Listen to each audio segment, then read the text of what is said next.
coming to us from Family and Children's Place. This organization has been part of our city for 140 years, showing up for children and families when things are at their worst and turning hurt into hope. Leading that work right now is someone who was once a kid who could have used the care that Family and Children's Place offers. And today, she aspires to be the adult who would have stood up for that child she used to be and for other children like her. Please welcome Elea Fox.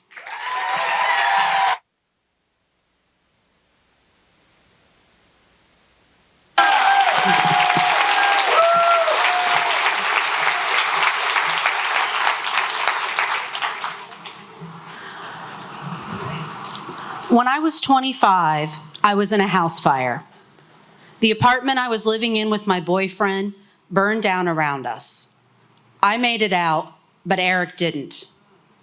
The fire department didn't get there in time, and I couldn't pull him out. People told me that I should be happy to be alive, and that this must mean that I'm meant for something special. And I hated that. Were they saying he wasn't? Wasn't Eric somebody special? Aren't we all capable of doing something special? I didn't feel grateful for my life. I felt guilt for surviving it and not being able to save Eric. It didn't take long for that guilt and sadness to become loneliness and anger. Before the fire, I'd spent years in student activism, volunteerism. I wanted to change the world. I tried to help people. And now, where was everybody when I needed their understanding? I was mad at my family, my friends, humanity, the universe. And as the anger grew, so did my longing for some kind of control. I may have lost my boyfriend, my belongings, my plans, my faith, my hope. But I could at least pick part of my direction.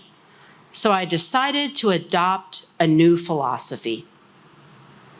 I would stop caring. Since people suck, I will suck right back. And no fire can take that from me. So I left school and embraced my new freedom. And I thought, maybe this is who I always was anyway. Maybe I was just doing what I thought was right. There was a strange peace and giving in to apathy and defeat. However, while I may have given up on people, my credit cards hadn't given up on me. And I needed to get a job. My little sister worked for a company that managed group homes, and they had an immediate opening. I got the job and didn't even have to bother smiling in the interview.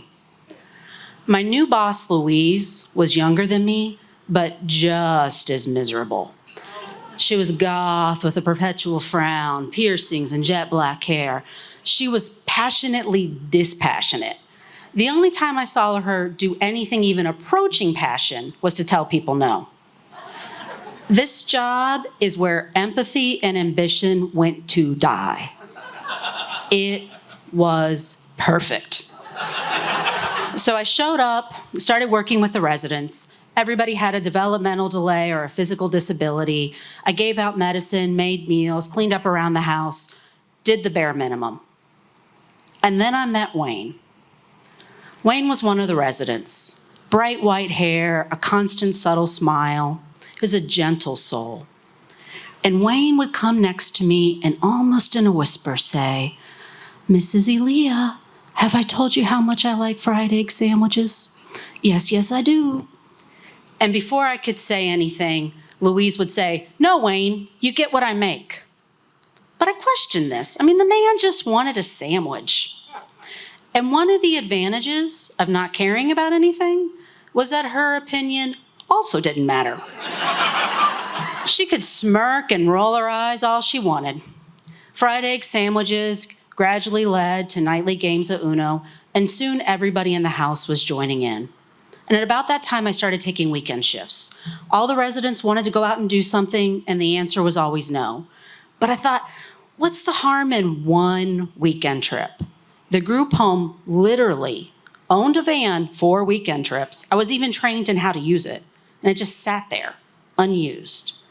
Until one day I said, and we went to the mall and stumbled on the pet store. There were kittens and puppies and fish and lizards. You would have thought I'd taken them to Disney World. They were so happy that I thought, well, who am I to not take them back the next weekend and the next? Until one day, my grumpy goth boss and her boss called me into a meeting. I figured I was in trouble, pushing it a little. So we sat down and they said, well, we've been thinking, and maybe it's not a bad thing that the residents have things to look forward to, stuff they enjoy. We want to create a new position to coordinate activities and bring this to more group homes. A director of fun.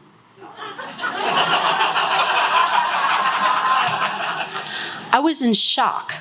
Turns out I wasn't in trouble. I was being offered a promotion. I thought, since when do I direct fun? And who are you people? Where's my grumpy Louise? But as I sat there, I realized they hadn't pushed back on me in a while. Every once in a while, they might even join an Uno game now. Nobody was forcing me to make Wayne fried egg sandwiches. Not even Wayne. Even when I was trying so hard to fight it, I was making a choice. I was choosing to care. I turned down their offer, but it changed me. It was in that moment that I realized I needed to consciously re-engage and let myself be that person again, while also acknowledging my trauma, and that both already lived inside of me. And I couldn't be my full self in that setting, and so by encouraging my growth, they also made me realize it was time to move on. A little over a year later, I was back in school, this time in Buffalo, New York, where I later married my next door neighbor, handsome fella sitting over there, and eventually relocated to Louisville, baby in hand. It's been over 20 years since I've seen Wayne, and I'm indebted to him. People suffer horrible traumas, often at the hands of others. But Wayne showed me that I'm more than my own experiences. I'm also how I shape other people's experiences. And that even in my darkest moments, small acts of compassion do matter. Today, I walk through the doors of Family and Children's Place, where trauma and isolation are common experiences for many of the children and families we serve. And I often feel immense gratitude for the privilege of service. Caring wasn't my burden. It's not even my duty, it's an honor. Earlier today, we held our annual rally to end child abuse, and I was surrounded by victims and advocates.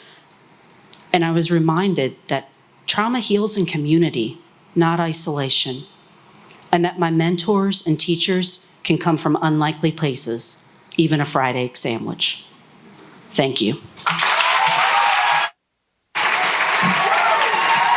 Elea Fox.